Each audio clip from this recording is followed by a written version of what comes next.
마가복음 1장 16절 말씀. 마가복음 1장 16절 말씀. 갈릴리 해변으로 지나가시다가 시몬과 그 형제 안드레가 바다에 금을 던지는 것을 보시니 그들은 어부라. 예수께서 이르시되 나를 따라오라. 내가 너희로 사람을 낚는 어부가 되게 하리라 하시니 곧 그물을 버려두고 따르니라. 아멘. 네, 마가복음 지금 강론하는 중에 오늘은 지난번에 말씀드린 내용 개요. 그러니까 마가복음의 전체적인 구성이 어떻게 되어 있는 건가를 말씀을 드렸지요. 서론과 본론과 결론으로 되어져 있다 말씀을 드리면서, 서론은 1장 1절로 15절까지로서 예수의 복음, 하나님의 복음, 갈릴리에서 하나님의 복음 전파가 시작되었다라고 하는 것을 선포하고, 결론은 16장 1절로 20절에서 갈릴리로 가서 하나님의 복음을 전하라, 살아내라, 뭐 이런 의미로 서론과 결론이 결국 갈릴리에서 복음을 전하게 되어지는 것으로 시작하고 끝을 맺는다라고 말씀을 드렸어요. 그렇다면 본론은 1장 16절로 15장 47절까지에 대한 내용인데, 그건 세상의 복음과 하나님 나라 복음의 힘겨루기의 현장을 지금 그려내고 있다라고 말씀을 드렸어요.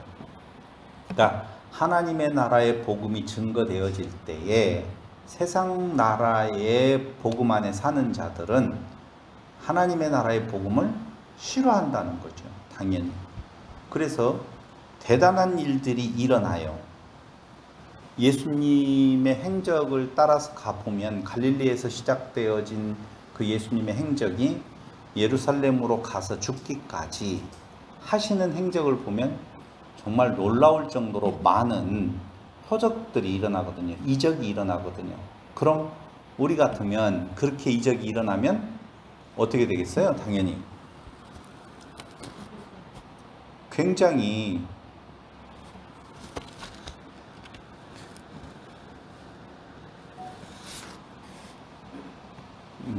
표적과 이적이 일어나면 놀라웠고 따르는 사람들도 훨씬 많을 거 아니에요.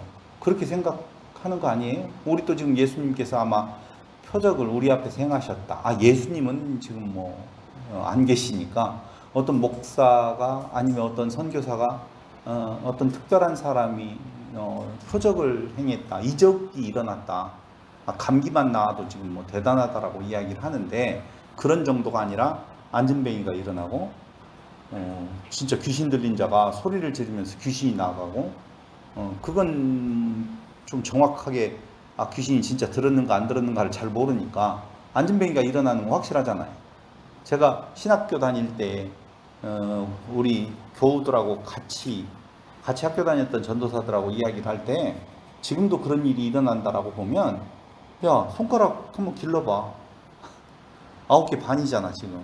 근데 이걸 10개로 정상적으로 기를 수만 있다면 이거 대단한 일이 아니겠느냐.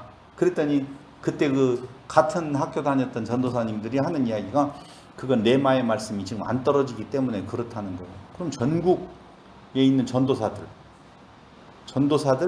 목사들, 장로들까지 다 합쳐가지고 장충체육관에다가 손가락 끊어진 사람, 아니면 다리가 잘려진 사람 전부 다 모아보자. 전도사, 장로, 목사 급들 다 모아가지고 거기에서 한번 대성회를 갖고 하나만 좀 길게 해달라고, 길어지게 해달라고 다 기도를 한번 해보자. 그 중에서는 한 명 정도라도 그 하나님의 레마가 임할 수 있는 사람이 있을 거 아니냐라고 하는 이야기를 했다가 그것이 계기가 되어서 저희 노회에 그 내용, 이은재 전도사가 하나님의 기적을 부인한다, 표적을 부인한다라고 해가지고 노회에서 저를 불러서 어떻게 생각하느냐라고 한번 면담을 한 적이 있습니다. 여러분 어떻게 생각하세요? 지금 전국에 있는 전도사, 목사, 장로들 중에서 손가락 하나 없든지 뭔가 발이 하나가 없든지 다 잘려진 사람들을 다 모아가지고 한번 기도를 해요. 길어나게 해달라고. 암병 그런 거 안 보이는 거 그런 거 하지 말고 암병 낫는 것이 더 쉬워요? 손가락 기르는 것이 더 쉬워요?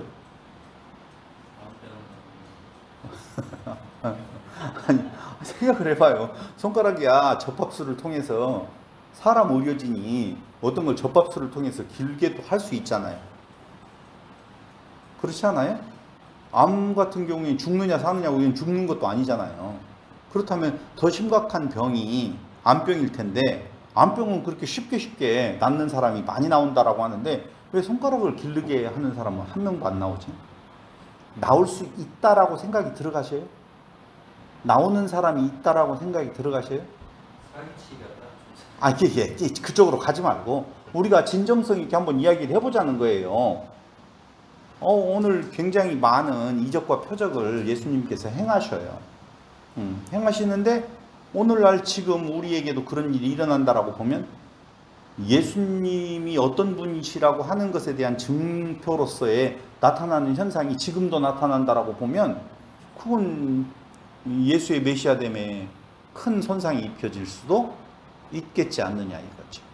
자, 조금 더 진행을 시켜보면 결국 예수의 하나님의 나라 복음이 선포되어질 때에 따라 나타났던 현상들, 증표들이 우리 같으면은 정말 좋은 의미로 받아들여질 것 같은데 놀라웠고 그럴 것 같은데 놀라지 아니하고 도리어 반대하는 자들이 나타나더라.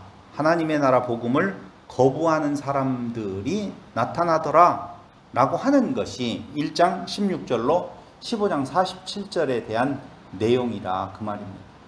그럼 먼저 마가복음이 쓰여진 동기가 로마에서 그 주 70년 전후로 해서 환난과 핍박 속에 있는 성도들이 왜 하나님의 나라가 임하게 바로 임할 거라고 생각을 하면서 기대하고 있었는데 기대하는 하나님의 나라는 오지 아니하고 이루어지지 아니하고 환난과 핍박이 계속되어질 때 이게 뭐지? 해석되어지지 아니할 때 오는 혼돈과 혼란은요 신앙에 큰 문제가 야기될 수밖에 없다는 것이죠. 그때 마가를 통하여서 하나님 나라 복음에 대한 진정한 의미는 무엇인가를 그들에게 지금 가르쳐주고 있는 것이 마가복음이라고 말씀을 드렸다라고 하는 것입니다. 그래서 우리는 마가복음에서 1장 지금 오늘 보았던 내용 갈릴리 해변으로 지나가시다가 시몬과 그 형제 안드레가 바다에 금을 던지는 걸 보고 그들을 부르셔요.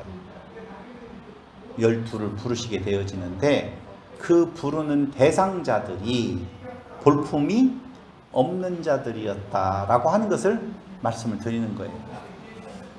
하나님 나라의 구성원들이 우리가 일반적으로 생각을 할 때에는 지금도 교회도 한번 생각을 해보자는 것이죠.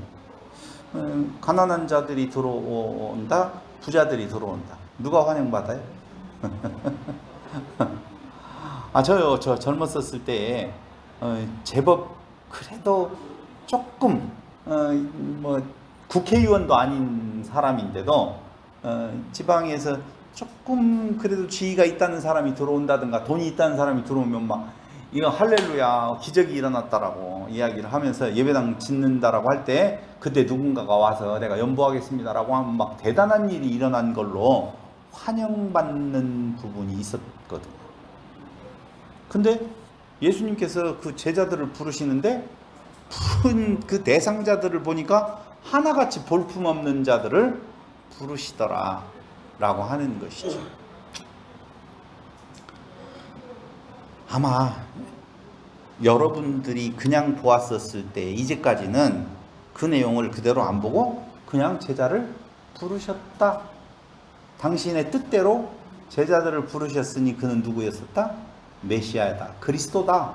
라고 해석을 할 텐데 마가가 말해주고 있는 내용은 그런 내용보다는 무슨 내용이다?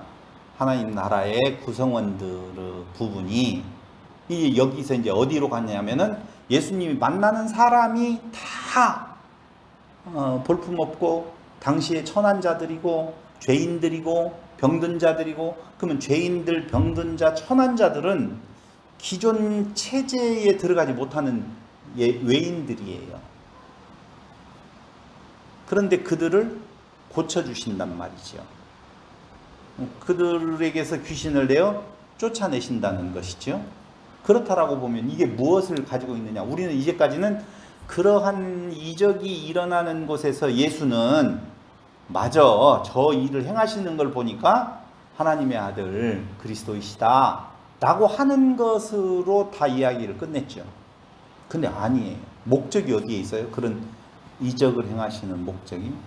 자, 귀신 들린 자는 정상적인 체제 안에 들어올 수가 없죠. 당연히 없죠. 병든 자에게 가까이 갈 수 없지요. 문둥병자에게 가까이 갈 수 없어요. 문둥병자가 기존 체제 안으로 들어와서 같이 살 수 없어요. 따로 떨어져 있어야 되거든요. 그럼 그들을 안진뱅이, 뭐 각종 병자들이 기존 체제에서 이방인이 되어서 버려진 자의 위치에 있다라고 보면 예수님께서는 그들을 다 낫게 하셨어요. 자, 낫게 하셨어요. 귀신도 다 내어 쫓았어요. 군대 귀신 들린 자까지도 다 귀신을 내어 쫓았어요. 그러면 그 메시지가 무엇을 말하고 있느냐?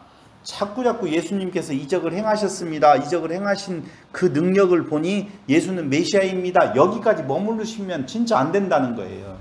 제가 말하고 싶은 내용은. 그럼 뭐냐? 그들을 정상화시켜서 구성원으로 들어오게 만든다는 것이죠. 자, 하나님 나라는 누가 구성원일 수밖에 없는 건가? 흠없는 자들이 구성원이어야 되죠. 그때 당시에 죄의 결과로 질병이 생긴다라고 하는 내용을 가지고 있었다라고 보면 죄인으로서의 하나님 나라의 일원이 될 수는 없잖아요. 정상적이지 않은 사람이 하나님 나라의 일원이 될 수가 없다는 것이죠. 그런 의미에서 귀신을 내어 쫓고, 그러니까 더러운 영에 사로잡힌 자를 성령, 깨끗한 영에 사로잡힌 자들의 모이는 모임에 일원이 될 수 없다면 당연히 더러운 영을 어떻게 하고 내어버리게 하고 쫓아내고, 그리고 깨끗한 영의 그 영향을 받는 자의 무리로 들어올 수 있도록 예수님께서 그 일을 행하셨다라고 하는 것이 오늘 마가복음에서 말하고 있는 예수님께서 표적을 행하시는 목적이다라고 하는 것이죠. 그래서 소외된 자를 찾으시는 예수님, 당연하죠. 그래서 마가복음 1장 15절 이르시되 때가 찼고 하나님의 나라가 가까이 왔으니 회개하고 복음을 믿으라 라고 이야기를 하는데, 믿으라 라고 하는 말은 믿음을 가져라 라고 하는 의미를 담고 있다고 말씀을 드렸어요. 하나님의 믿음을 가져라 라고 하는 내용이죠. 그러니까 이렇게 보시면 돼요. 지금까지 가고 있었던 길에서 돌아서 돌아서는 거예요. 돌아서서 하나님의 믿음 안에 거하는 자로서 그 하나님의 믿음을 소유하라 라고 하는 말이라 그 말입니다.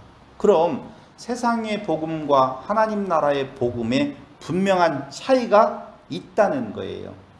이 땅의 가치관을 내 것으로 하여 사는 것이냐, 다시 말하면 지금까지 세상이 가지고 있는 가치관이 있어요. 그게 뭐예요? 성공주의 신학, 맘몬이라고 하는데요. 건강하고 돈이 있고, 그래서 건강을 잃으면 다 잃는 것이요. 또 무엇을 잃으면 돈을 잃으면 적게 잃은 것이요. 명예를 잃으면 많이 잃은 것이요. 건강을 다 잃은 것이라고 이야기하잖아요. 그게 사람이 추구해 가고 있는 가치관들이라 그 말입니다. 그래서 그 가치관을 따라가는 사람들에서 어떻게 해서 돌아서서 하나님, 내가 믿음의 대상이라고 하는 그 믿음을 내가 소유하게 된다라고 하는 말은 그 사람을 대상으로 놓아두고 내가 신뢰하고 동의하겠다라고 하는 것이 아니라 그 가치관을 내 것으로 삼아서 그 가치관으로 살아내는 것, 그게 회개요 복음을 믿어 가지라라고 하는 의미를 두고 있다라고 하는 것이죠. 결국은 갈릴리에서 시작된 복음이 예수께서 시작하시죠. 예루살렘에서 죽고, 지난번에 이야기했던 내용이에요. 예루살렘. 아니, 생각을 해봐요. 그런 정도의 표적을 행하시는 예수님이라고 보면 예루살렘에서 죽는 것이 아니라 왕으로서의 등극을 하셔야 되는데 그의 길은 결국 죽음으로 끝이 나고 부활하게 되어졌었을 때에 그 믿음, 그 예수의 믿음을 가진 자들이 이제 갈릴리에서 그 가치관으로 삶을 살아내게 되어지는 것이 오늘 마가가 주 70년경에 마가복음을 쓰는 목적이라고 말이죠. 너희 지금 살고 있는 내용이 환난을 당하고 핍박을 당하고 어려움 속에 있다는 거예요. 그런데 해석이 안 돼요. 하나님의 나라의 백성이라고 보면 얼른 예수님께서 왕으로 오셔서 약속된 대로 40년 정도 지났으니까 이제는 우리를 좀 편안하게 해줘야 되지 않느냐라고 할 때에 그들의 그 현상은 그렇지 않다는 것이죠. 그럴 때 마가를 통하여서 알려주고 있는 내용은 바로 이러한 이 땅 위에서의 고난받는, 즉 하나님의 믿음, 예수의 믿음을 가지고 살아가는 자들의 삶의 현장이라고 하는 것은 세상 가치에 대한 내용을 충족하게 되어지는 그 삶이 아니다라고 하는 것을 말해주고 있는 것입니다. 그래서 예수 그리스도의 참모습을 본받아서 그리스도로 살아가는 그리스도에게 속한 자, 그리스도인 자, 그것이 바로 우리의 진정한 정체성이다라고 볼 수가 있어요. 그럼 일단 1장 16절로 20절에서 소외된 자들, 즉 변방에 있는 자들을 부르시는 예수님인데 그 소외된 자들, 변방에 있는 자들은 세상의 기준과는 다른 선택이었었다라고 하는 것입니다. 예수님께서 선택하시려고 보면 일반적으로 보면은요, 누구를 뽑아야 되는 건가? 당시의 지배층, 학식이 있는 자들, 그리고 명망이 있는 자들, 영향력을 끼칠 수 있는 자들을 부르셔야 되는데 그런 거 아니었었어요. 그래서 세 가지로 예수님께서 행하신 내용을 보면 일단 부르셔요. 예수님께서 갈릴리에서 시작해서 예루살렘까지 가기까지의 그 행적을 놓고 보면 딱 세 가지로 분류할 수 있다니까요. 첫째는 부르시고, 두 번째로는 무슨 일을 하셨어요? 말씀하시고 가르치시고, 세 번째로는요 이적을 행하시고. 세 가지예요. 부르시는 내용이 나오고요, 그리고 이적을 행하시고, 세 번째로는 가르치시더라, 그 말입니다. 그럼 부르시는 내용은 2장 13절로 17절 세리, 죄인, 병든 자를 부르시는 예수님의 모습을 나타내고 있고, 3장 13절로 19절은요 자기가 원하는 자들을 부르셔서 12를 세우십니다. 그런데 자기가 원하는 자들이라고 할 때 이런 것들도 굉장히 애매해요. 자기가 원하는 자는 예수님이 원하는 자라는 말이에요? 그 앞에 있는 자들이 원하는 자가 있었을 때 부르셨다는 말이에요? 그 말이에요. 예수님께서 원하시는 자들을 부르셨어요. 그럼 우리가 혁명을 일으키려고 보면 내가 원하는 자들은 어떤 존재들이어야 되는 건가? 방금 2장 13절로 17절에 나오는 세리, 죄인, 병든 자는 대상에서 제외돼야 되는데 예수님은 원하는 자들이 누구였었냐면요, 소외되고 그리고 병들고 천시받는 자들을 대상으로 해서 그들을 부르시더라라고 하는 거예요. 그게 복음이라니까요. 복음. 돈 많이 벌어서 내가 하나님 나라의 일꾼으로 일을 많이 할 테니 저에게 많이 주세요라고 하는 내용은 하나님 나라의 백성 일원으로서의 자격 조건은 아니라고 보셔야 돼요. 6장 7절에는요 12제자를 부르시고 10장 49절에 보면은요 맹인을 부르셔요. 그러니까 12제자도 역시 마찬가지로 당시에는 그렇게 유명한 자들이 아니에요. 어부였었고요. 별 볼 일 없는 존재들이었었다라고 보시면 돼요. 그래서 부르시는 모습을 보니 세상에 소외되고 병들고 천시받는 자들을 부르셔서 두 번째 하시는 일은 무엇이었냐면요 이적을 행하시더라 라고 하는 내용이에요. 자, 한번 보세요. 귀신을 내어 쫓아요. 1장 23절로 27절, 1장 34절, 3장 11절, 7장 24절로 30절. 그 7장 24절로 30절은요 상당히 중요한 부분이에요. 여기에서는 누구의 사건이 나오냐면 우리가 잘 알고 있는 수로보니게 여인의 딸에게서 귀신을 내어 쫓아 보내시죠. 근데 그때에는요 내 믿음이 너의 딸의 귀신이 나가게 되었다라고 말하지 아니하고 너 말이라고 하는 말을 쓰거든요. 뒤에 가서 설명을 할게요. 자, 귀신을 내어 쫓아내요. 두 번째로는요 어떤 이적을 행하시느냐, 병든 자를 고쳐주셔요. 너무 많이 나오죠. 1장 29절로 31절 열병, 장모의 열병. 두 번째로는요 1장 32절로 34절도 나오죠. 1장 40절로 45절에는 나병을 낫게 하지요. 문둥병. 그 다음에 2장 1절로 12절은 중풍병자를 낫게 하시죠. 3장 1절로 6절에는 손마른 자지요. 5장 1절로 43절은 혈류증 해당장의 딸, 혈류증 앓는 자와 해당장의 딸을 낫게 하시죠. 그 다음에 6장 1절로 6절에는 고향에서 소수의 병자들을 낫게 하시죠. 그 다음에 6장 7절로 13절에서 보면은요 제자들도 병든 자를 낫게 하시죠. 6장 30절로 44절에 보면은요 오병이어의 표적을 행하셔요. 이적이지요. 그리고 6장 53절로 56절에서는 게네사렛에서 역시 마찬가지로 표적을 행하시고 7장 31절로 37절에서는요 귀머거리 말더듬는 자를 고쳐주시지요. 그리고 8장 1절로 10절에서는 칠병이요. 사실은 이 두 물고기가 아닌 두세 마리라고 나오는데 일단 둘이라고 하는 내용이 나와 칠병이어라고 그렇게 이야기를 해요. 자, 엄청나게 많은 이적을 행하셨었다라고 하는 거예요. 근데 그 이적에는 또 다른 이적이 또 하나 있는데 그게 바로 뭐냐면은요 자연을 다스리시더라 라고 하는 내용이에요. 자, 귀신 내어 쫓았지요. 병자들을 낫게 했지요. 자연까지 다스리셔요. 자연은 어떤 자연이요? 4장 35절로 41절에서 바람과 바다를 순종케 하시죠. 6장 45절로 52절에서는 바다 위를 걸으시는 모습까지도 나타내고 있어요. 그럼 여러분 표적을 행하실 때에 저는 그랬어요. 저는 어떻게 배웠었냐면은 표적을 행하시는 예수님은 그 능력 행하시는 것으로 보아서 하나님의 아들 그리스도시다 라고 하는 것에 대한 증표, 이렇게 해석을 했는데 혹시 그거 말고 다른 해석이 가능하신 분 있으세요?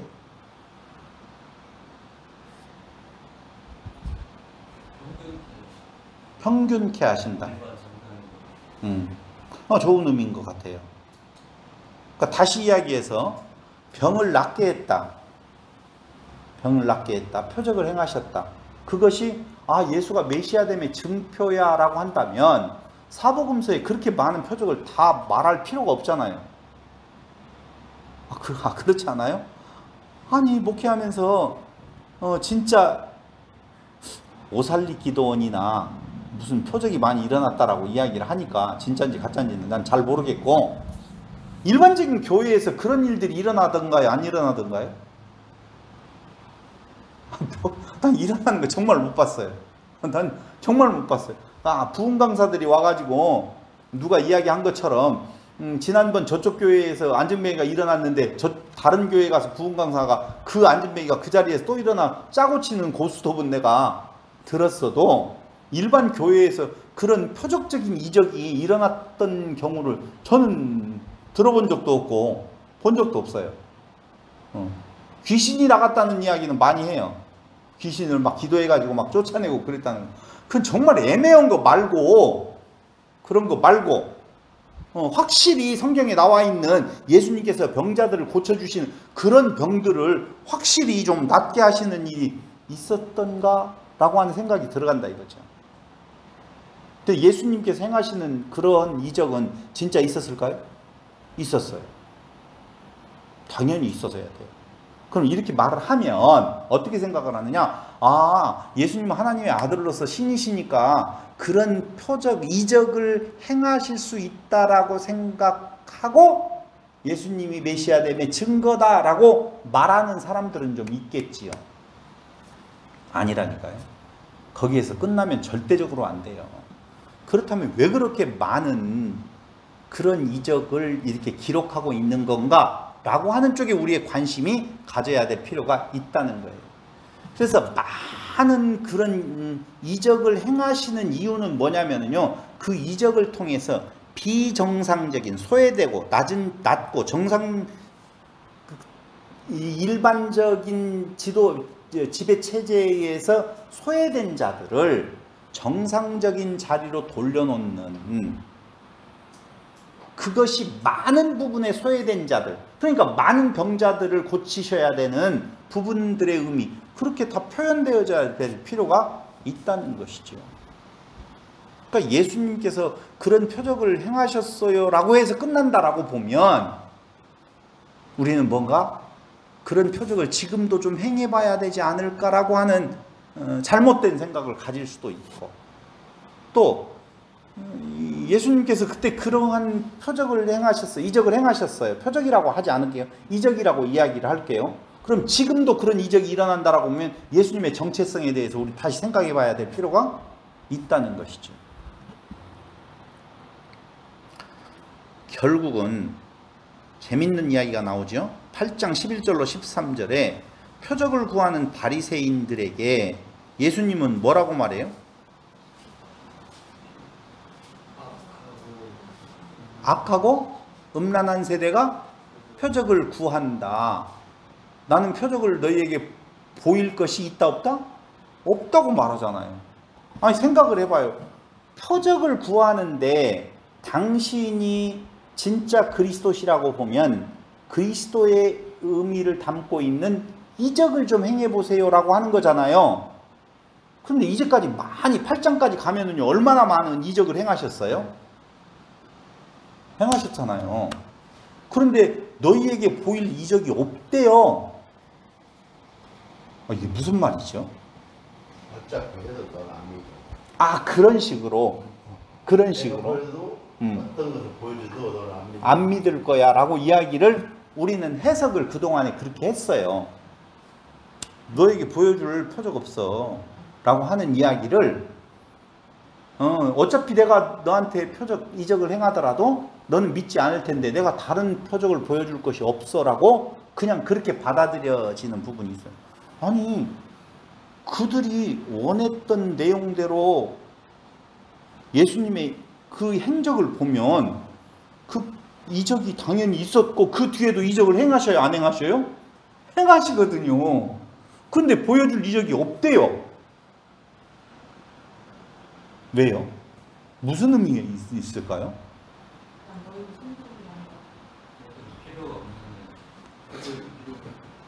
내가 보여줄 표적은 네. 3일 만에 살아나는 겁니다. 네. 아, 그러니까 요나의 표적밖에는 다른 표적을 보일 것이 없다. 그게 바로 표적이다. 표적이다 라고 이야기를 하잖아요. 그럼 그동안에 행했던 내용은 그런 이적으로서의 표적으로서의 이적은 도대체 뭐냐 이거죠. 그 뒤에 또 행하시는 내용은 뭐냐 이거죠. 없다라고 했으면은 내가 죽는 것 그 자체, 살아나는 것 그 자체가 표적이니 다른 표적, 다른 이적을 행할 이유가 없다라고 말을 해야 되잖아요.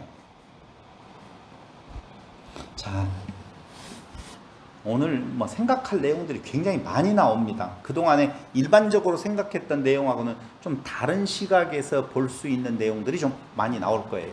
자, 보세요. 내가 너희에게 이 표적을 구하는데 그 표적을 보일 것이 없다. 보일 표적이 없다라고 하는 거예요. 그럼 조금 전에 이야기를 했잖아요. 표적으로서의 이적을 행하심은 단순히 예수가 메시아됨의 증표로서가 아니다 라고 말씀을 드렸잖아요. 놀라운 일이다 라고. 와, 아니 오병이어의 표적을 행하셨어요. 이적을 행하셨어요. 그럼 다 같이 시작. 우와 이래야 되잖아요. 칠병이어의 표적을 행하셨어요. 이적을 행하셨어요. 그럼 다 같이 시작. 우와, 이런 일이 어떻게 가능하냐 이렇게 나와야 되잖아요. 그런데 마가복음 성경에서 그러한 표현이 나와요, 안 나와요? 놀라지 않아요. 놀라는 내용 없다니까요. 잘 읽어보세요. 정말로. 우리 같으면요, 어린아이에게 가지고 있었던 5개와 2개에 대한 내용을 가지고 5,000명을 먹이고 4,000명을 먹였다라고 보면 이게 대단한 거 아니냐고요. 여기에 지금 4,000명이 다 모여 있어요. 5,000명이 모여 있어요. 그것보다 더 많죠. 근데 여기 지금 옥수수 몇 개를 가지고 와가지고 그걸 나눠주기 시작하는데, 떡을 떼기 시작하는데, 빵을 떼기 시작해서 나눠주기 시작하는데, 떼어도 없어지지 아니하고 계속 나누어주고, 거꾸로 몇 광주리가 남아요? 바구니가? 12바구니 7광주리 남아요. 그럼 대단히 놀래야 되거든요. 근데 대단히 놀래는 일이 별로 없어요. 도대체 뭔가 모르겠어요. 너희에게는 그 이적으로서의 표적을 통하여서 하나님 나라의 일원으로서 들어갈 일이 있어요, 없어요? 없어요. 아니 예수님께서 이적을 행하시는 현장에서 그걸 바라보는 바리새인들이나 사두개인들이나 아니면 서기관들은 놀랄 거 아니에요. 우리가 예수를 잡아 죽이려고 지금 갔다고 봐봐요. 근데 그 현장에서 예수님께서 그런 이적을 막 행하셔요. 그러면 다 같이 시작. 몽치를 어떻게 하고? 내려놓고 당신이 메시아입니다 라고 무릎 꿇고 고백을 해야 될 거 아니겠습니까? 안 그래요? 왜 무릎 꿇고 고백을 안 하죠? 너무 질문을 많이 하네. 왜 무릎 꿇고 고백을 안 하고? 원하는 표적을 해야 되는데. 어떤 것을 원했는데? 다윗 같은 왕이 해가지고. 충분하잖아요. 다윗보다도 오히려 더 낫지 않아요? 로마를 해야 되는데. 그건 이제 과정이니까. 뭐 이 정도로 계속 이적을 행하시고 예루살렘에 가면 결국은 뭐 왕으로서 등극하지 않을까라고 생각할 수도 있을 거 아니에요. 그런데 왜 그들은, 그 바리새인과 그 서기관들은 예수님이 그런 이적을 행하시는 현장에서도 예수님을 영접하지 아니하고 예수님을 고백하지 아니하고 왜 그들은 끝까지 단점을 찾죠? 네? 왜요? 아니 그 정도의 능력을 행하셨으면 되지. 그럼 바코크바라든가 그 뒤에 있었던 내가 메시아다라고 해서 역사에 나왔던 자들은 왜 그들은 그렇게 추앙을 받았느냐 이겁니다. 따르는 자가 왜 있었느냐. 근데 예수님은 그것보다 훨씬 더 큰 능력을 보여주었음에도 불구하고 왜 그들로부터 외면을 당하고 죽임을 당하게 되어지느냐라고 하는 거예요.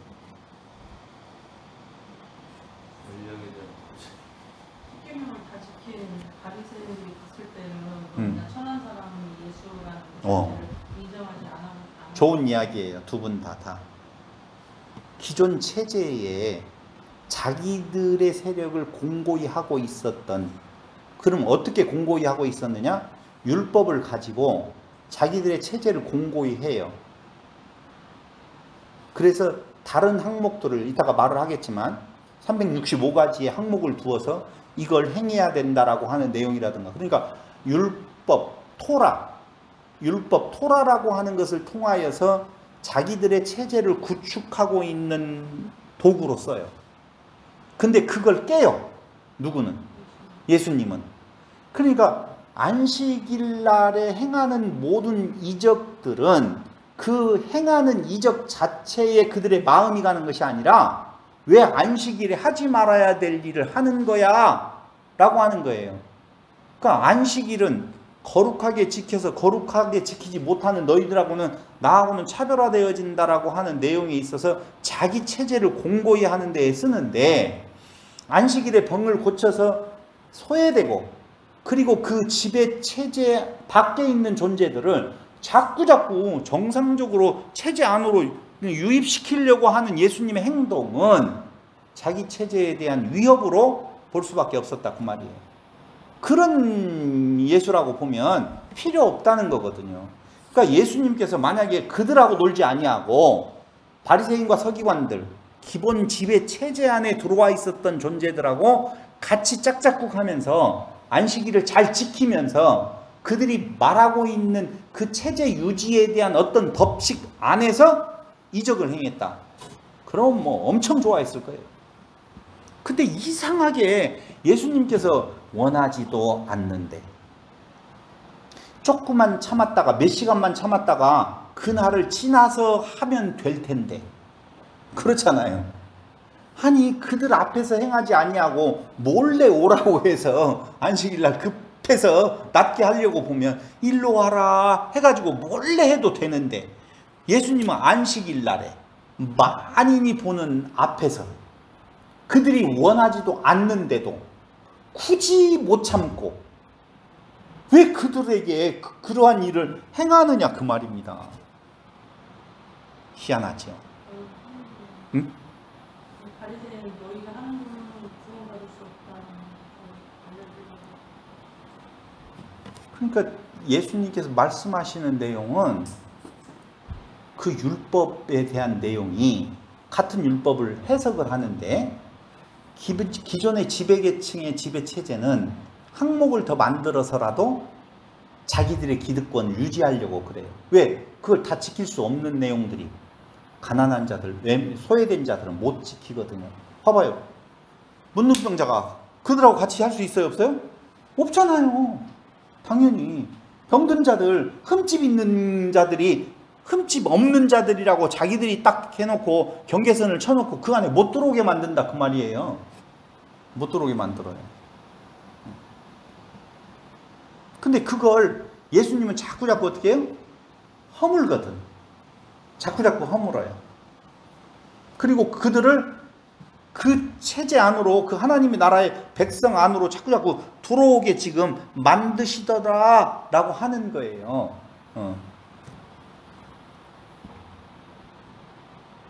그래서 예수님께서 말씀하시는 내용은 그 율법을 통하여서 자기들의 그 지배체제를 공고히 하려고 하는데 쓰는 그들과 예수님은 어떻게 가요?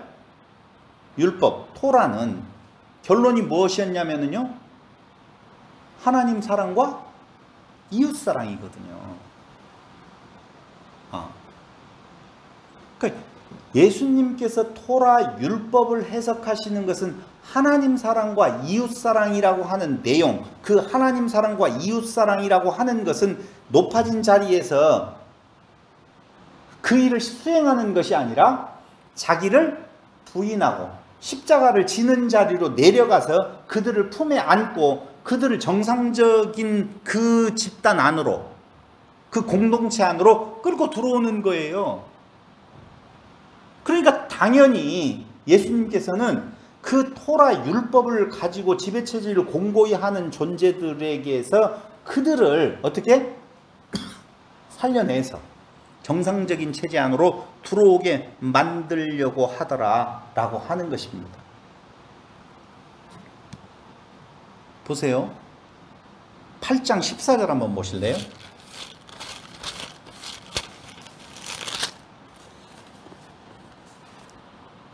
(4,000명을) 먹이시는 이적을 행한 뒤에, 그렇죠? 7, 7병이었지요. 떡 몇 개가 있느냐라고 물어봐요. 그런데 먹고 난 뒤에 그 다음에 바리새인들이 나와서 예수를 힐난하며 그를 시험하여 하늘로부터 오는 표적을 구하거늘. 아니 칠병이어의 표적을 봤으면 뭐 다른 표적이 뭐가 필요하겠어요? 근데 표적을 구해요. 예수께서 마음속으로 깊이 탄식하시며 이르시되 어찌하여 이 세대가 표적을 구하느냐? 내가 진실로 너희에게 이르노니 이 세대에 표적을 주지 아니하리라 하시고 그들을 떠나 다시 배에 올라 건너편으로 가시니라. 여기에서 이제 문제 한 가지가 생겨요. 제자들이 떡 가져오기를 잊었어요. 배에는 떡 한 개밖에 없어요. 그럴 때 예수께서 경고하여 이르시되 삼가 바리새인들의 누룩과 헤롯의 누룩을 주의하라 라고 말씀을 하고 계셔요. 자, 떡 이야기, 떡 되는 이야기가 되어지고 난 뒤에 바리새인의 누룩, 헤롯의 누룩을 어떻게 하라? 조심하라, 주의하라 라고 말씀을 하고 있다 그 말입니다. 이것은 보세요. 제자들이 이제 수군거려요. 떡이 없다. 야, 우리가 지금 떡 한 개밖에 없잖아요. 그러니까 떡이 없기 때문에 지금 예수님께서 누룩 이야기를 하는, 아니 그 누룩 이야기를 하는가 보다 라고 하니까 예수님께서 8장 17절에 이렇게 말을 하고 있어요. 예수께서 아시고 이르시되 너희가 어찌 떡이 없으므로 수군거리느냐? 아직도 알지 못하며 깨닫지 못하느냐? 이렇게 말을 해요. 그러면서 너희가 눈이 있어도 보지 못하며 귀가 있어도 듣지 못하느냐? 또 기억하지 못하느냐? 내가 떡 5개를 5,000명에게 떼어줄 때 조각 몇 바구니를 거두었더냐? 이는 12이니이다. 또 7개를 4,000명에게 떼어줄 때 조각 몇 광주리를 거두었더냐? 이르되 7이니이다. 이르시되 아직도 깨닫지 못하느냐 하시니라 라고 이야기를 해요. 자, 우리는 깨달았어요? 이거? 바리새인의 누룩, 헤롯의 누룩을 조심하라라고 이야기를 하는데, 야, 우리가 떡이 없으니까 예수님께서 누룩 이야기를 하는갑다. 왜 준비하지 그랬어? 왜 준비를 안 했단 말이야? 라고 예수님의 책망으로 알아들어요. 그러니까 그 마음을 아시고 예수님께서 하시는 말씀이 그 말이에요. 야, 너희가 왜 떡이 없으므로 수군거리냐? 내가 말하는 헤롯의 누룩, 바리새인의 누룩이라는 것은 그런 의미 아니야. 떡 이야기 하는 거, 먹는 떡 이야기 하는 거 아니야 라고 이야기를 하면서 너희는 오병이어, 칠병이어의 사건을 보았지 않아? 그런데 왜 아직도 깨닫지 못하는 거야? 그래도 못 알아듣잖아요. 우리들은. 알아들으셨어요? 같이 좀 이야기 좀 해보자고요. 우리 오병이어의 이야기 너무 많이 들었잖아요. 칠병이어에 대한. 우리 해석은 뭐였었어요? 다 같이? 기적을 일으키신 예수님은 누구다? 메시아다. 그거 말고 다른 이야기 해야 돼요. 그 말 아니라고요. 여기 지금. 야, 왜 너희 깨닫지 못하는 거야? 아직도 깨닫지 못하느냐? 이 말은 알지 못하며 깨닫지 못하느냐? 이 말은 앞으로 깨달을 거다라는 거예요. 앞으로도 못 깨달을 거라는 거예요. 아, 그렇죠. 그 말이에요. 앞으로는 깨닫게 되어져요. 근데 지금 너희들 못 깨닫고 있네. 그러니까 가능성은 열어놨어요. 아직도 못 깨달았다는 말이야? 그 말은 알려주어서 깨닫든지 깨달을 때가 되면 깨닫든지 깨달을 가능성이 지금 열려져 있잖아요. 우리는 그게 중요하잖아. 앞으로 깨달을 수 있어. 근데 아직은 깨닫기 전이라고 보면 다시 한번 물어보자고요. 이 말이 도대체 무슨 말이냐고요. 바리새인의 누룩과 헤롯의 누룩을 주의하라는 말이 뭔 말이에요? 어떤 말? 얘들이 지금 그 365가지 토라라는 걸 지키는 그 계획의 그것이 하나님이 전하는 말이 아니다. 내 말이 진짜다. 알려주려고. 그러니까 이런 거예요. 좋아요. 뭐 어느 정도 좀 감이 오는 것 같아요. 그 말은 무슨 말이냐면요. 떡을 만드는 데 있어서 누룩이잖아요. 누룩이 그걸 부풀릴 거 아니에요. 당연히 빵이 되게 하고 떡이 되게 하는 부분에 대한 내용이 필요하겠죠. 그게 뭐냐면요. 누룩이 그들의 가치관을 말하는 거예요. 기존 체제의 가치관, 그것 때문에 어떻게 알아? 우리는 놓쳐버릴 수가 있다는 거예요. 진정으로. 그러니까 회개하고 라고 하는 말은 기존 체제의 가치관에서 어떻게 하라는 거예요? 돌이키라 라고 하는 내용인데, 그 헤롯과 바리새인들의 그 가치관이라고 하는 것은요, 한마디로 말하면 지배체제의 가치관으로서 성공주의 신학이에요. 만몬의 신학이고, 당연히 그런 거 아니겠어요? 그걸 조심하라는 거예요. 왜? 그것에 그 가치관에 물드는 순간 하나님 나라의 그 안에 공동체는 이 땅에서 사는 모습이 괴롭거든요. 죄송하지만 예수님의 그 행적을 보면 그런 능력을 행하셨음에도 불구하고 어떻게 돼요? 죽으시잖아요. 그럼 우리가 그리스도 되어서 살아간다고 할 때, 회개하여 돌이켜서 새로운 가치관으로 살아갈 때에 우리 유혹 받을 수 있지 않을까요? 이 사는 게 뭐지? 왜 이렇게 살아야 돼? 유혹 받을 수 있다니까요. 그게 헤롯의 누룩, 바리새인의 누룩이라 그 말입니다. 높아지려고 하는 높아짐에, 그러니까 믿음을 그쪽으로 그냥 가지고 가버리는 일들이 너무 많아요. 그걸 조심하라 라고 말하는 거예요. 한번 3장 6절 한번 보실래요?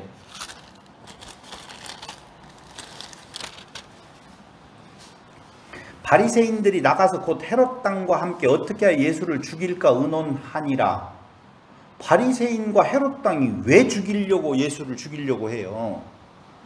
안식일에 손 마른 사람을 고쳐주시니까 그러거든요. 그럼 우리는 안식일에 좋아요. 손 마른 자를 지금 고쳐주었어요. 손 마르다는 것이 무엇인지는 잘 모르겠어요. 손 마른 자를 손이 마르지 않고 이렇게 샥 됐어요. 안식일 날이에요. 우리가 바리새인이에요. 우리 여러분과 제가 바리새인이라고 보면 다 같이 시작. 대박. 와, 이런 일이 하고 그 자리를 털고 가서 나는 회개하고 예수만을 따르겠습니다. 이럴 것 같아.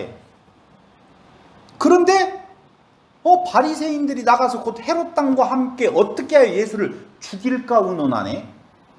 여러분 이상하지 않았어요? 우리는 이런 표정만 나타난다라고 보면, 이런 이적이 나타난다라고 보면 예수를 따르겠어요 라고 말도 많이 하잖아요. 그 말이 뭔 말이에요? 지금 상황을 좋게만 한다면, 지금 병을 낫게만 한다라고 보면, 나 부자로 되어진다라고 보면 난 예수를 끝까지 믿겠어요. 예수님을 따라 살겠어요 라고 이야기하잖아요. 그런데 그런 일들이 지금 일어나고 있어요. 또 한 군데 보면 12장 13절 보세요.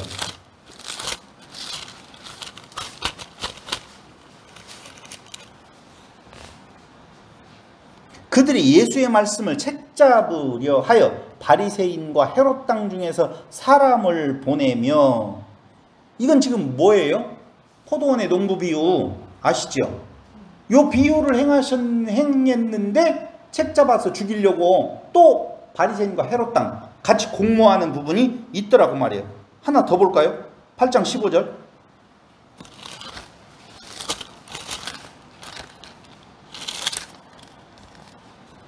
예수께서 경고하여 이르시되 삼가 바리새인들의 누룩과 헤롯의 누룩을 주의하라. 이제 무슨 말인지 알겠죠? 다시 돌아와서 보니까. 그러니까 다른 거 아니에요.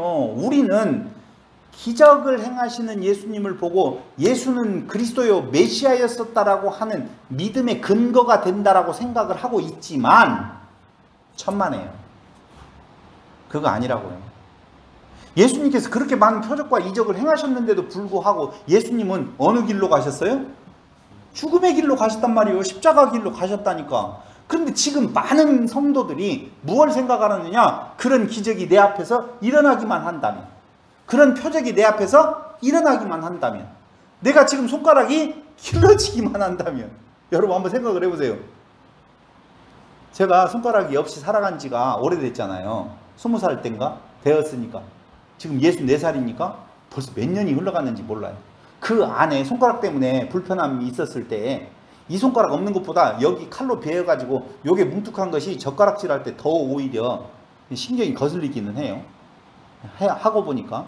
그런데 이 손가락이 하나 있어지기만 한다라고 보면, 길어지기만 한다라고 보면 참 좋겠다는 생각을 한 번이라도 해봤을까요? 안 해봤을까요? 그냥 한 번이라도. 아니요, 저 안 했던 것 같아요. 미안해요, 죄송해요. 왜냐하면 어차피 안 길러질 것 같으니까. 안 길러질 것 같으니까. 근데 이건 놓아두더라도 내가 진짜 암에 걸렸다든가 진짜 내 상태가 별로 좋지 않은 상황이 있다든가 그런 적은 있어요. 사업이 진짜 어려울 때 여기에서 어떻게 좀 한 번만 좀 그랬으면 좋겠다라고 하는 생각을 해지더라고요. 그럼 그때 그 일이 그렇게 바뀌어지면 내 원하는 대로 되어지면 난 예수를 평생 나의 구주로 알고 그리스도로 알고 나는 그를 위해서 살겠다. 아멘, 노멘. 아멘일 것 같죠. 아멘일 것 같지요. 아니 근데 아멘일 수도 있겠죠. 그렇게 진짜 살아갈 수도 있겠죠. 그렇다라고 보면 그것보다 훨씬 더 큰 이적을 행한 모습을 현장에서 목도했던 예수님의 제자들은 봐봐요. 왔다 갔다 해서 죄송해요. 베드로가 사람들이 나를 누구라 하느냐 뭐 선지자 뭐 어쩌고 저쩌고 이야기를 하는데 너희들은 나를 누구라 하느냐. 베드로가 뭐라고 말해요? 저는 그리스도시인이다. 마가복음에는 그리스도시 하나님의 아들입니다 이렇게까지 말 안 해요. 그리스도이십니다 라고 이야기해요. 긍정적인 말이에요? 부정적인 말이에요? 뭔 소리를 하고 있어. 그걸 건들면 안 되지. 그걸 긍정적인 이야기로 이제까지 다 알았는데 그걸 부정적이라는 왜 물음을 갖는 거야? 의문을 갖는 거야? 말이 돼야 안 돼요? 한번 물어볼게요. 마태복음에는 바요나 시몬아 그걸 네가 긍정적으로 풀이를 하잖아요. 마가복음에는 긍정적인 반응 없어요? 예수님께서 너 참 잘 말했다. 너로 그렇게 고백하게 한 것은 네가 아니라 하나님께서 그렇게 하셨다라고 하는 그 뒤에 말이 없다고요. 뭐 진짜 없다니까. 그럼 긍정이에요, 부정이에요? 아니 마태복음의 긍정이 왜 마가복음에서는 긍정이 아닌 것 같이 이야기를 하느냐라고 말할 수 있잖아요. 내가 네 위에 교회를 세운다. 그래서 내 열면 닫으면 들어갈 자도 없고 참 굉장한 칭찬을 해주셨잖아요. 그렇죠? 그런데 그렇게 칭찬을 받은 베드로가 얼마 안 갔어. 예수님 부인해버리죠. 뭐예요 그게? 아니 인류의 역사 속에서 기독교의 역사 속에서 그 고백이라고 하는 것을 얼마나 대단한 고백으로 알고 반석 위에 교회를 세운다라고 이야기할 정도로 그 말이잖아요. 그럼 긍정이에요? 부정이에요?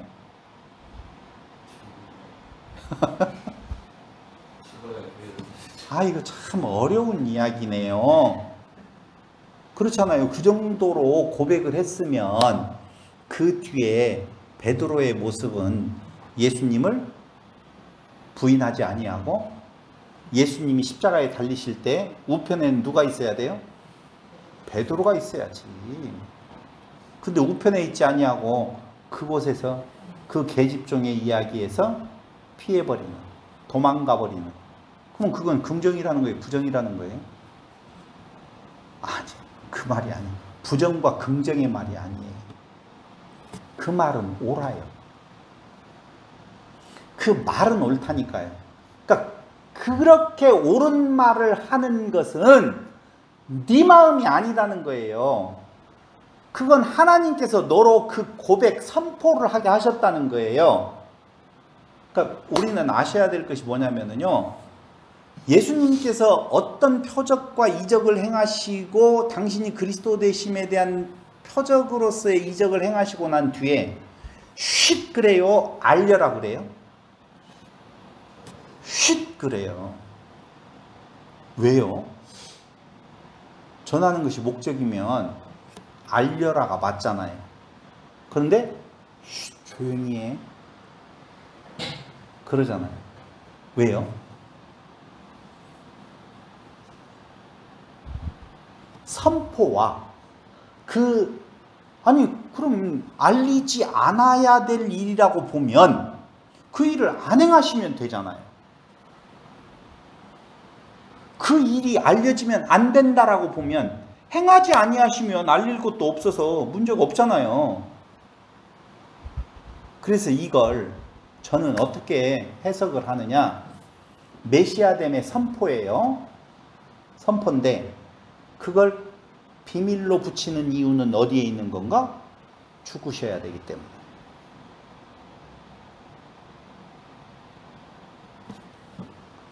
베드로가 그렇게 말하는 것은 뭐라고요? 선포예요. 그 선포는 그 사람 것이 아니라니까. 그 사람 거 아니에요. 그럼 그렇게 많은 이적의 대상자들은 예수님을 따랐어야 될 거 아닙니까? 그렇지 안 하고 다 도망가 버려요. 그런데 왜 그 일을 행하시냐고요.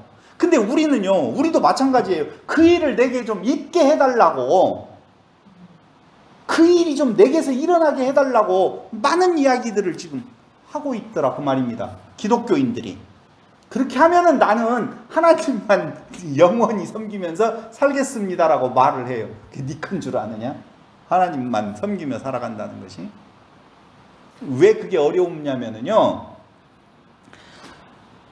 하나님의 아들로서 그리스도로서 살아간다고, 그리스도 공동체 안에 일원으로서 살아간다라고 하는 것은 오늘 마가복음에서 말하는 것처럼 자기를 부인하고 자기 십자가를 지는 거거든요. 그런데 자기를 부인하고 자기 십자가를 지는 거라고 하는데, 지금 내게 그 문제가 있는 상황은 자기 부인과 자기 십자가를 지는 것과 같은 상황에서 그걸 없애달라고 했잖아. 잠깐 지워봐요. 잘 이해가 안 됐는가 봐요. 지금 내가 처한 환경이 힘겨워요. 부도났어요. 만몬으로 이 설명을 하죠. 근데 이걸 좀 부도 안 나게 좀 성공할 수 있도록 해달라고 기도해요. 그래서 그걸 해줘요. 그러면 나는 그 부도난 상황에서 부도 안 나는 상황으로 가서 하나님을 따라서 살게요. 그래서 하나님을 따라 사는 삶이 뭐냐면요, 이 부도난 상황이거든. 실판이 없으니까 헷갈리네. 자기를 부인하고 자기 십자가를 지는 것이 그리스도로서 살아가는 예수님의 행적이었었다라고 보면, 우리가 그리스도 되어서 그리스도로 살아가는, 그리스도 공동체 안에 일원으로서 살아가는 삶은 자기를 부인하고 자기 십자가를 지는 삶이라 그 말이에요. 그러니까 내가 그 하나님의 이적을 통하여서 내 상황이 지금 바뀌어졌었을 때 내가 살아가는 현장은 방금 여기 병들고 망할 수도 있고 포기하는 삶에 대한 내용이 되어진다라고 보면 역설이잖아요. 다시 그쪽으로 가. 그쪽이 싫어서 이쪽 좋은 쪽으로 옮겨달라고 했는데 그 좋은 쪽으로 옮겨서 하나님의 자녀가 되어진다라고 보면 이 삶을 살아가라고 하는데, 아이 어렵다. 그러나 쉽다. 한마디로 말을 하면 누룩을 조심하라라고 이야기할 때 그 누룩은 신학적인 틀을 이야기를 하는 것인데, 그 틀이라고 하는 것은 마가복음에서 아까 8장 14절로 20절 깨닫지 못한다. 마가복음 16장 12절을 보세요. 16장 12절. 그 후에 그들 중 두 사람이 걸어서 시골로 갈 때 예수께서 다른 모양으로 그들에게 나타나시니 두 사람이 가서 남은 제자들에게 알리었으되 역시 믿지 아니하니라 라고 나오죠. 그러니까 뭐 이 내용은 조금 잘못 이해인 것 같아요. 어쨌든 마가복음에서 말해주려고 하는 내용은 표적을 보여주셨어요. 표적이라고 하니까 자꾸 어떤 징표라고 생각하니까 달리 생각할 수도 있는데, 이적을 행하셨어요. 부르셨어요. 그리고 가르치셨어요. 근데 이 세 가지의 일들이 예수님의 행적에 나타나는 내용이라고 보면, 표적은, 이적은 그 자체보다 그것을 통해 전하고자 하는 뜻에 초점을 맞춰야 됩니다. 그러니까 병자를 고치고 바다를 잠잠케 하고 그리고 그 가르치시는 권위가 있고 이런 내용들을 통하여서 그것이 무엇을 뜻하느냐라고 하는 내용을 알지 못하면 표적 그 자체 끝으로만 본다라고 보면 너희에게 보일 표적은 있다 없다? 없다는 거예요. 그럼 그게 무엇을 말하고 있는 건가? 표적 없이도 자 봐봐요. 이적이 행해지지 아니하는 상태에서 그 뜻을 알 수 있다면 좋은 거예요? 나쁜 거예요? 좋은 거예요. 그건 성경을 분명히 말해주고 있어요. 요한복음 20장 29절, 고린도후서 5장 7절에 보면 보지 않고 믿는 자가 어떻게 된다는 거예요? 더 복되다는 것이죠. 이유는 왜 그래요?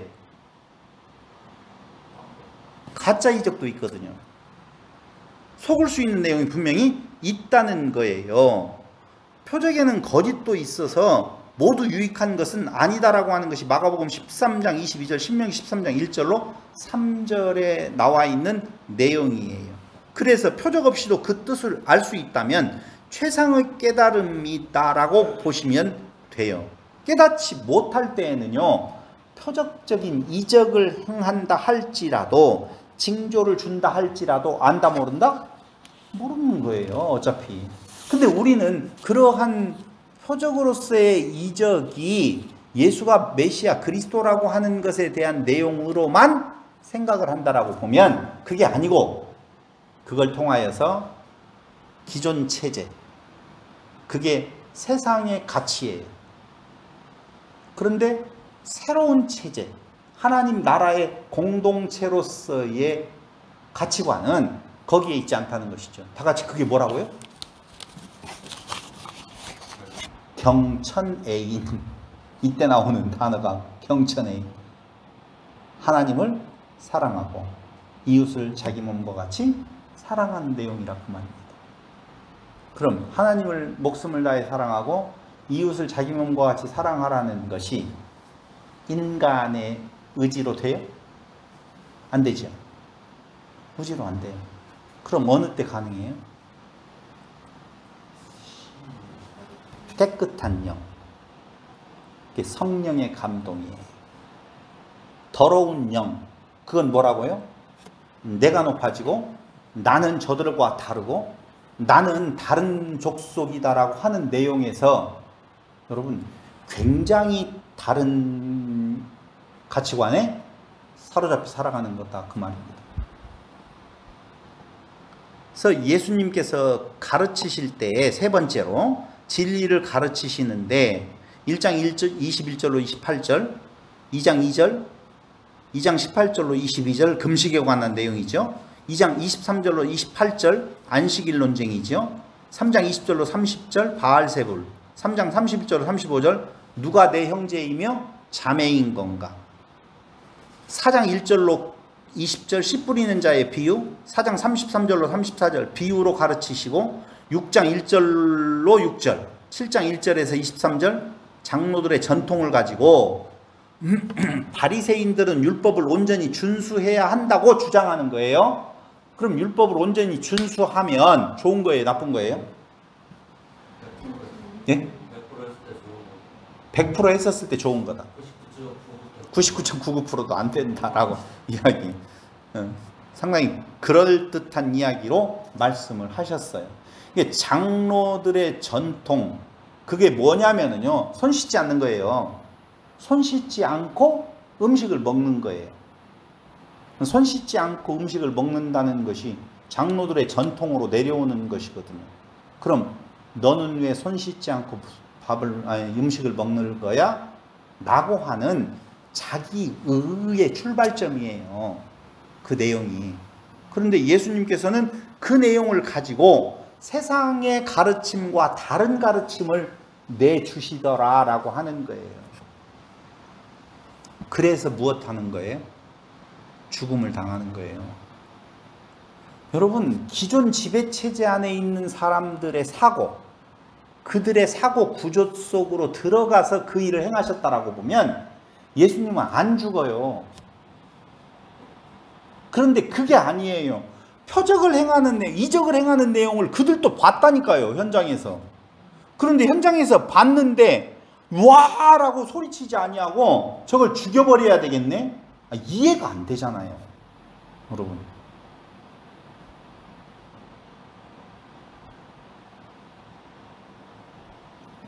돼지떼 이야기는 나중에 할게요. 이사야 53장 1절로 3절은요 메시아의 고난의 삶을 이야기를 해요. 분명히. 그거 우리 잘 알죠? 이사야 53장 몰라요? 한번 봐야죠. 이사야 53장. 네, 뭐 너무 잘 아는 구절이죠.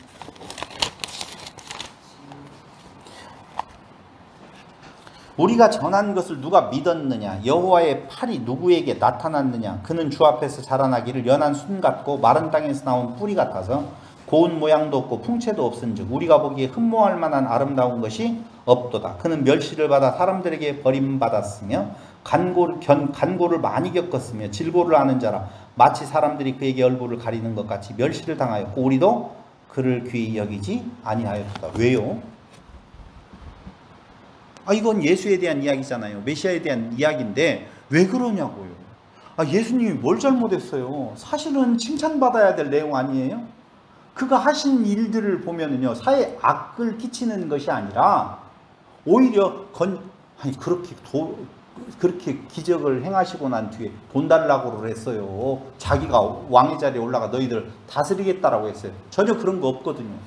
오히려 이름도 없이 빚도 없이 그 일을 행하시고 누군가가 따르겠다라고 이야기하면 따라오지 말아라. 오히려 겸손의 모습을 보여주면서 그는 그의 길을 가고 계셨다 그 말입니다. 그런데 이사야 선지자를 통하여서 하는 것은 예수님의 삶은 고난의 삶이다라고 이야기를 하셔요. 요한복음 6장 14절로 15절 이적을 행한 후에 예수님께서는 그들의 환영을 받는 것이 아니라 떠나셔요.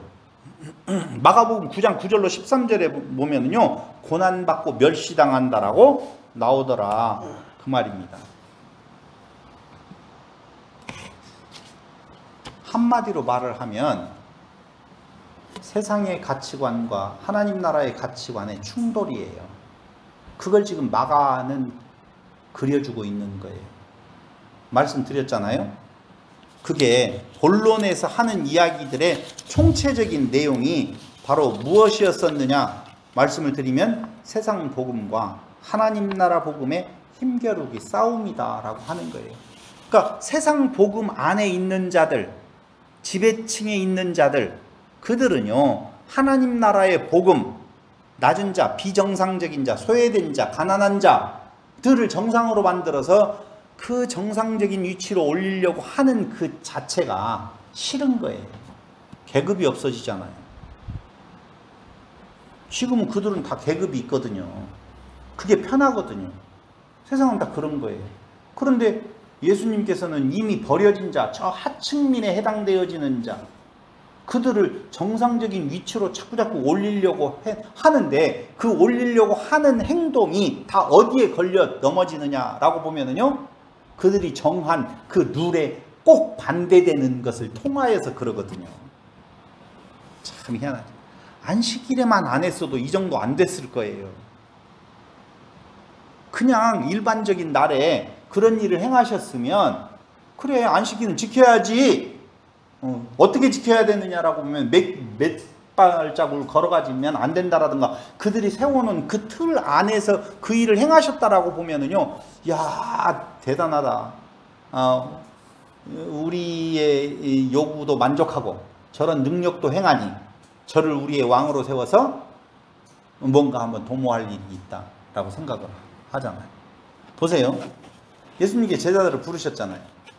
근데 제자들은요 그러한 표적, 이적을 행하시는 예수님을 보면서 예수님은 분명히 감추고 드러내지 말고 조용히 하라, 쉿! 하고 있었단 말입니다.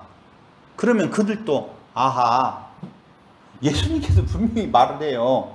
3번인가 이야기를 해요. 나 죽으러 간다 라고 하는 이야기를 해요.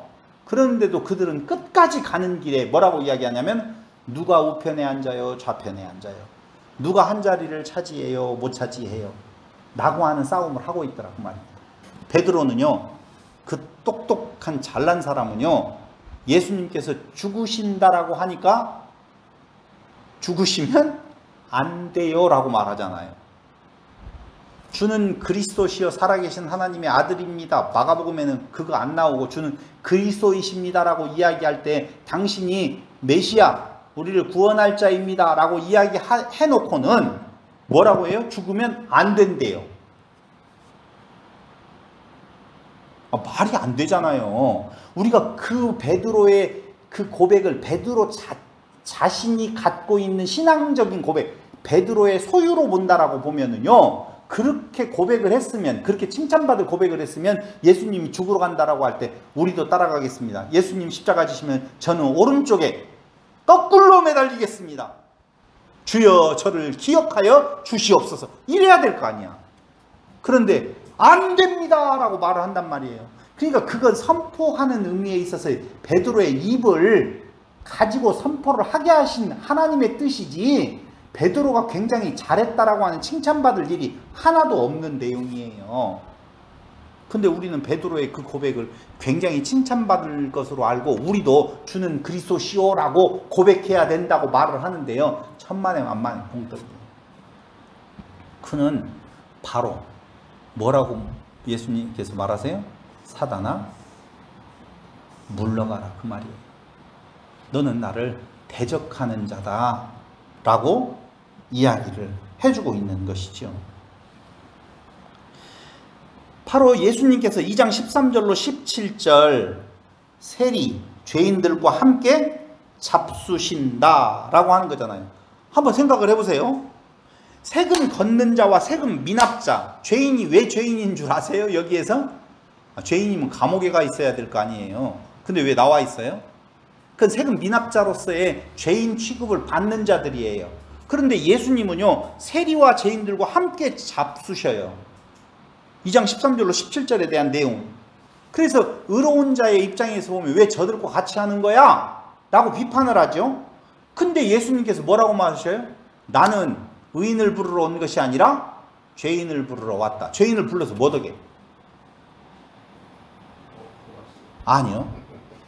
정상적인 존재로 만드시는 것이죠.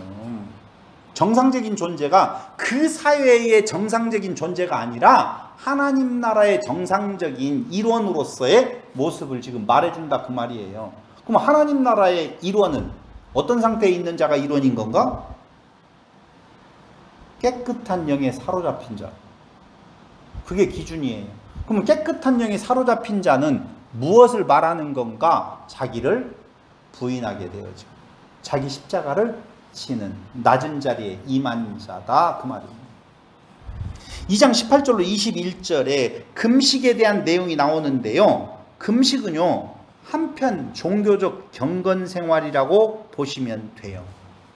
그것을 예루살렘의 지도자들, 지배층에 있는 자들은 자기의 의를 드러내는 것으로서 쓰이는데, 생각을 해보세요.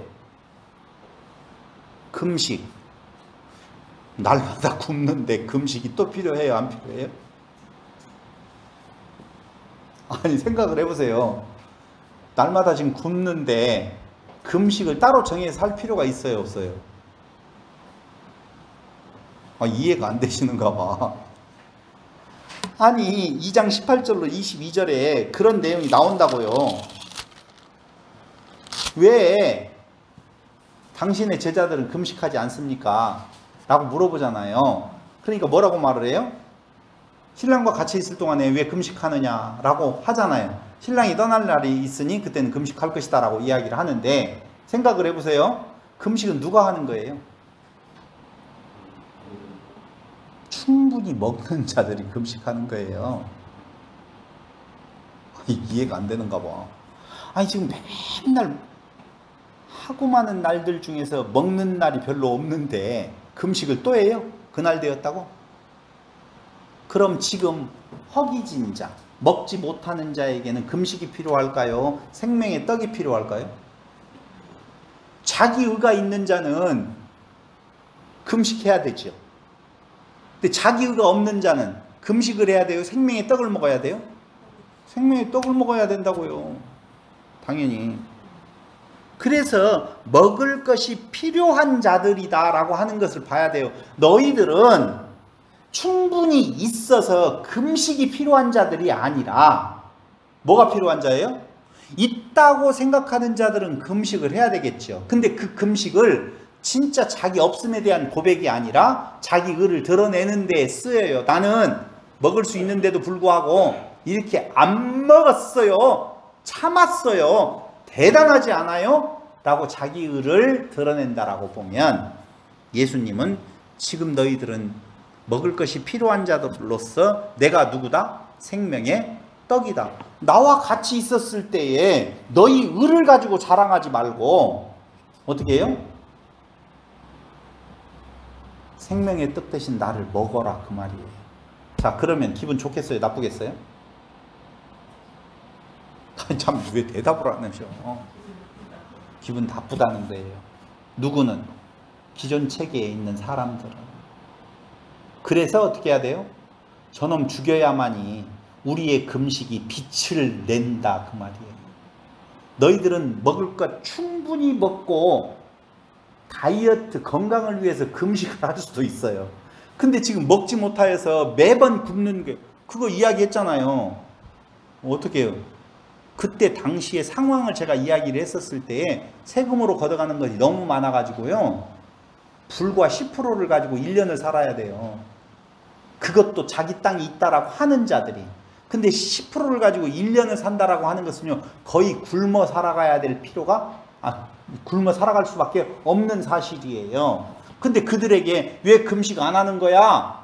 라고 이야기를 한다고 한번 해보세요. 당신의 제자들은 왜 금식을 안 합니까? 왜 금식을 안 해요? 아직 따라다니느라고 먹을 걸 못 먹어서 먹을 거 없잖아요. 몇 번 지금 5병이요 7병이요 사건이 있었을 때도 먹을 거 있었어요? 없었어요? 없었어요. 급히 따라가니라고 아무것도 없어요. 원래 없어도 없지만 있어도 가지고 나오지도 못했을 거예요. 그런데 거기에서 금식을 한다고? 아니야. 신랑과 같이 있으니 생명의 떡과 같이 있으니 지금은 무엇할 때? 먹어야 될 때라 그 말이죠. 근데 너희들은 그 금식을 가지고 자기를 자랑한다는 말이야. 그게 자기의 의를 드러내려고 하는 예루살렘의 신학이라고 보셔야 된다는 것이죠. 2장 23절로서 28절에는 인자는 안식일에도 주인이다. 안식일, 성전 이건 다 거룩한 장소예요. 그렇죠? 그럼 보세요. 사람이 율법을 위해 있어요? 율법은 사람을 위해 있어요? 예수님께서는 율법은 사람을 위해서 있다고 그러잖아요. 근데 그들은 사람이 율법을 위해서 있는 것처럼 말을 해요. 다시 이야기할게요. 사람이 율법을 앞에다 놓고 그 율법을 통하여서 나는 그 안식일을 지켰어 라고 하는 말이 생각을 해보세요. 안식일에도 이거 고민되는 말이네.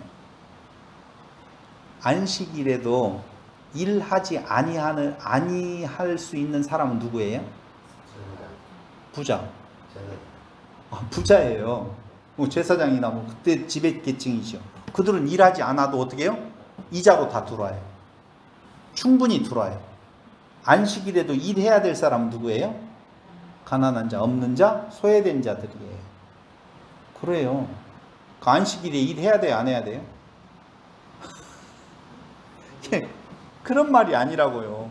안식일이 누구를 위해서 있느냐? 사람을 위해서 있다 그 말입니다. 법보다 사람이 먼저인데 법을 앞세우는 사람은 법을 가지고 자기의 이익을 추구하는 자들이에요. 그러니까 안식일에 쉬라고 하는 것은 사람이 너무 많은 일을 했었을 때에 어떻게 하라는 거예요? 하나님께서 그를 위하여서 안식일을 주신 것이지 먹고 살기 지금 힘들어도 어떻게 알아? 꼭 쉬어야 된다. 그게 조항으로서 무슨 의미가 있냐고요 도대체. 안식일에 일하는 거하고 안식일에 쉬는 거하고 무슨 의미가 있죠? 도대체 하나님의 입장에서 보면 안식일에 안식일에 일을 하면 하나님 찬양을 못하고 안식일에 일을 안 하고 있으면 하나님을 찬양한다고요? 천만에요. 천만에. 그러니까 법이 먼저라고 해서 그걸 지켜서 자기의 의를 삼으려고 하는 존재들에게 예수님께서 말씀. 그러면 이렇게 말을 하면 어떤 현상이 일어날까요? 네? 좋은 현상 안 일어나요. 자, 이렇게 예수님께서 말을 하셨어요. 그럼 어떤 현상이 일어나요? 정말 사람 경천애인이잖아요. 사람을 위해서 예수님 말씀하신 거 아니에요. 안식일에도 내가 안식일에도 주인이다. 내 안에서. 그러면서 누구를 이야기해요? 다윗을 이야기하잖아요. 그가 아진설병을 먹고도 아무 이상이 없었지 않느냐라고 하는 그것이 무슨 뜻이냐. 애울 것도 없어요. 다시 풀이할 것도 없어요. 그럼 뭘 이야기를 하는 거느냐라고 하는 것은 당연히 그 법을 가지고 자기의 의를 내세우려고 하는 자들이 그걸 깨부숴버리니 그 지배체제에 있는 자들은 저것을 죽여야만이 계급은 계속 있고 우리의 의는 살아나고 저들하고의 차별화를 통하여서 자기의 의를 드러내는데 예수 때문에 그게 없어진다면 예수는 죽어야 된다 그 말이에요. 그렇게 전하면 죽여요. 세상은 여러분. 여러분 그렇게 전하면 죽인다니까. 큰일 났어요 우리는. 그렇게 안 하고 너 열심히 내어라. 안식일도 지키고 어디 장사를 하고 그러고 있어. 그냥 자동화 시켜가지고 다. 아니 내 집에 무엇도 다 쉬게 하라고 그랬어요? 짐승들까지도 쉬게 하라고 그랬잖아요. 그날은 오리도 밥을 주지 말아야 돼. 안식일에는. 그럴 수 있나요? 그럴 수 없죠. 그들은 약자잖아요. 오리들은. 내가 주지 아니하면 굶어버리잖아요. 경천애인이라고 하면 그들을 위해서 어떻게 해요? 나는 안 먹더라도 나누어 줘야 될 거 아니에요. 싫어해요 여러분. 그래서 이렇게 말씀을 전하면은요 안 와요. 자기의 의를 우리 집사님 대단해요. 집사님 때문에 우리 교회가 있어. 와 장로님 이번에 그냥 예외 성전을 짓는데 장로님이 우리 교회 기둥 아니야. 집 기둥 뿌리 하나 많잖아. 기둥 하나 뽑아가지고 갖다 옮겨놔. 주여 이번에 장로님이 1,000만원 2,000만원 1,000만원 2,000만원 요새 돈도 아닌갑다. 여러분 싫어. 그렇게 해야만이 좋아한다니까. 그렇게 열심히 낸다고 해서 하나님이 알아주는 거 아니에요. 그럼 싫어해요 좋아해요? 싫어하지요. 저렇게 말하는 목사는 없어져야 될 목사지. 그러면서 3장 1절로 6절에 보면 안식일에 병까지 고치셔요. 아니 좀 기다리시면 안식일에 죽일 것인가 살릴 것인 건가? 안식일은 살리는 날이에요 죽이는 날이에요? 살리는 날이잖아요. 근데 안식일에 병을 고치지 아니 조금만 지금 죽을 병도 아니요. 사실은 조금만 시간이 지나면 안식일이 지나버리거든요. 그런데 굳이 예수님께서는 안식일 날 병을 고치네. 또 체제에 저항하는 모습을 예수님께서는 3장에서 또 보여주고 있는 거예요. 그래서 어떻게 되느냐? 배척을 받게 되어지더라 라고 하는 것입니다. 그러다 보니까 막 3장 7절로 12절에 보면은요 큰 무리가 몰려들어요. 그런데 예수님께서는 나타내지 말라고 조용히 하라고 쉿 하고 말려요. 왜 그런다고요? 그게 죽음으로 가는 길이니까 그렇다고 말. 우리는요 어떤 이적이 일어나는 현장이 있다라고 보면 그거 많이 써먹었잖아요. 예전에 저 젊었었을 때는요 부흥회 하면은 와보라. 근데 정확한 표현은요 와서 보라예요. 와서 보라. 와보라 똑같은 말 아니냐고. 차이는 어떻게 두어서 이야기를 하려고 그냥 와서 보라는 말은 그런 이적이 일어나고 있어. 아니 조용히 하라고 해놓고 무슨 와보라고 해요. 쉿! 말하지 마 라고 했는데 와봐라 그래. 웃기잖아요. 그런 이적이 일어나면 와봐라 해야 돼요? 쉿 해야 돼요? 그러면 쉿 할 것 같으면 안 하시면 되잖아. 그 행동을. 그런데 뭐가 있다고요? 그 표적을 행하시는 이유는요? 선포. 그런데 그는 죽으러 가신다 그 말입니다. 그러니까 우리는 아셔야 돼요. 우리가 결국은 마지막에 마가복음 마지막에 가서 무슨 이야기를 하느냐? 너희는 갈릴리에 가서 깨끗한 영을 받은 자로서의 삶을 살아내라 라고 할 때에 그 삶은 갈릴리에서 다시 시작되어지는 그 삶은 다 같이 시작. 고난의 삶이에요. 고난의 삶이라고요. 가난하게 산다는 말이 아니에요, 여러분. 어떤 상황에 있든지 간에 그건 자기를 드러내고 자기 육체를 위해서가 아니라 하나님을 사랑하고 이웃, 그럼 보이지 아니하는 하나님을 사랑하는 것은 어떻게 할 수가 있을까요? 하나님의 사자인 목사한테 잘하는 것이다. 어림도 없는 이야기예요. 어디에서 나타난다고요? 이웃된, 지체된 자들을 위한. 그게 그렇게 살아내는 거예요. 근데 그때 잘 아셔야 될 것은 그들에게도 무엇을 전하는 것인 건가? 바로 깨끗한 영의 메시지를 전하는 거예요. 예수 믿으면 병 나아요. 예수 믿으면 성공할 수 있어요. 예수 믿으면 모든 문제가 풀려요 라고 전하는 것은 기존 지배체제, 자기를 드러내려고 하는 내용이고 그게 아니에요. 그럼 우리는 성도들은 성도로서의 사는 삶을 지금 어떻게 사느냐, 이게 마가복음이 가지고 있는 중요한 이슈라고요. 자꾸 죽은 뒤에 천국 간다 안 간다라고 하는 내용에다가 의미 두지 말고요. 한번 이야기했잖아요, 전 시간에. 그런 사람 한 명도 없다고. 다시 이야기해서 천국을 갔다가 온 사람 없다니까요. 펄시콜레 박사가 그랬다며. 뻥이에요. 천국을 갔다가 온 사람 없다고요. 그건 성경에서 말하고 있는 대목이 있기는 해요. 우리 죽은 뒤의 어떤 모습에 대해서 말을 하고 있지만 거의 대부분의 모든 주제는요, 지금 우리의 삶의 현장을 어떻게 살아갈 것인 건가에 대한 내용을 말하는 것이 성경의 내용이라니까요. 근데 그 메시지는 어디로 다 내팽개쳐버리고 지금 예수를 믿으면 난 죽어서도 천국 간다 라고 하는 것에다 다 묻어놓고 천국 가는 방법은 뭐가 있느냐? 예수를 그리스도로 인정하고 고백하는 것이다. 예수님께서 행하신 내용들을 보니까 예수는 그리스도시다. 아멘. 나는 당신을 신뢰하고 의지하고. 그게 믿음이 아니라고요. 그럼 믿음은 뭐라고요? 주권이 하나님에게 있고 그리스도에게 있다라고 보면 그 가치관을 내가 안고 살아가는 거예요. 그게 회개하고 살아가는 거란 말입니다. 그럼 그 살아가는 것이 무엇이냐라고 이야기하면 기본 지배체제에서 높이 올라가려고 하는 것이 아니라 자기를 부인하고. 여러분, 나이가 이만큼 먹으니까요, 이야, 이제 돈을 모아야 되겠다라고 하는 생각보다는 어떻게 마무리를 지을 것이냐라고 하는 생각을 한다니까요. 자꾸 언제 쓰려고요? 제가 하루 이틀을 쭉 살아가면서 그런 생각을 해요.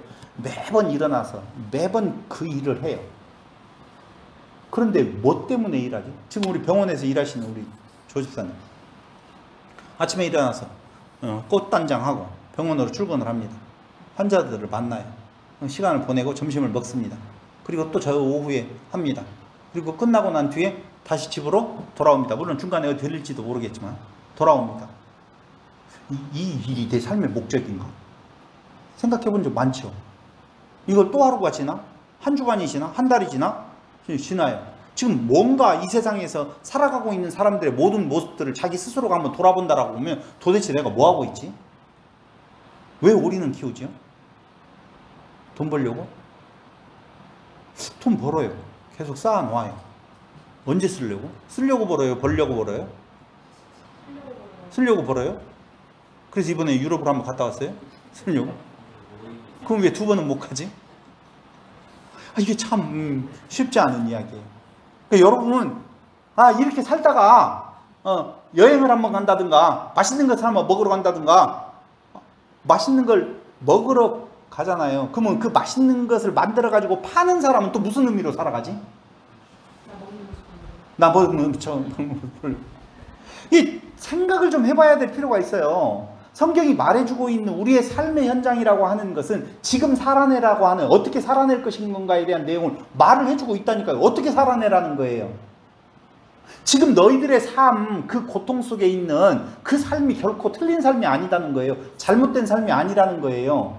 너희들이 지금 생각하고 있는 왜 우리에게 이런 어려운 상황이 계속되어지지? 라고 하는 것 속에서 실망하고 좌절하고 있었을 그때 그 삶이 결코 나쁜 삶이 아니야. 잘못된 것이 아니야. 라고 마가는 지금 마가복음을 통해서 알려주고 있다고요. 그러니까 우리의 삶은 어떤 그 상황에서 살아가느냐라고 하는 것에 답이 있는 것이 아니라 그걸 가치, 어떤 가치를 가지고 살아가느냐. 예수님의 삶이라고 하는 내용은 뻔하잖아요. 다 같이 시작. 아까 다 이야기했는데 시작. 세 가지 이야기했잖아요. 다 같이 시작. 부르시고 가르치고 사실은 이적을 행하고 그 다음에 가르치시고. 다람쥐 쳇바퀴 도는 거 아니었어요? 맹인을 고치는데 맹인을 고치고 귀신을 내어줬는데 귀신을 내어줬고 한 번 당신이 그리스도의 표적으로서의 귀신을 내어쫓으면 한두 번만 해도 되잖아요. 왜 이렇게 많이 해? 아니 한 번만 썼으면 되잖아요. 마가가 그 내용을 한 번만 갔다가 근데요 맹인을 고칠 때는요 처음에 고칠 때는 어떻게 해요? 과정이 있어요. 이렇게 과정이. 근데 뒤에 가서 맹인 고친 기사는요 어떻게 하냐 딱 그냥 그 자리에서 바로 눈을 떠요. 그게 누구를 두고 하는 이야기인 건가? 그 마가 공동체라고 하는 그들이 그런 과정을 거쳐서 깨달음에 대한 내용이 깊어질 거라고 하는 내용을 지금 염두에 두고 하는 거예요. 두 번 다 그런 내용이 있다고. 그러니까 그 눈뜨게 하는 것 자체가 목적이 아니라니까요. 절대적으로. 근데 예수님도 다람쥐 쳇바퀴 도는 생활을 하셨잖아요. 갈릴리 서편과 동편을 왔다 갔다 하면서 이것도 싫어하는 거예요. 누가? 유대인들은. 이유는요. 저들하고는 담을 쌓아놨는데 그 담을 허물고 왔다 갔다 하면서 이 섞으려고 하는 부분이 있거든요. 그러니까 싫은 거예요. 어떻게 해야만이 돼요? 그를 죽여야만이 된다 이거죠. 마찬가지예요. 우리도.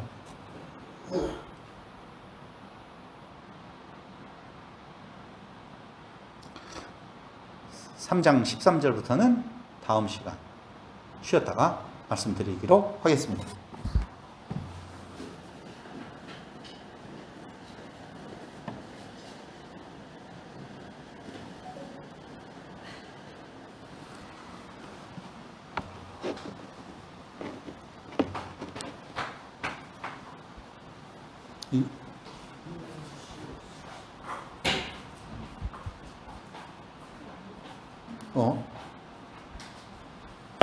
잘 껐는지 모르겠다.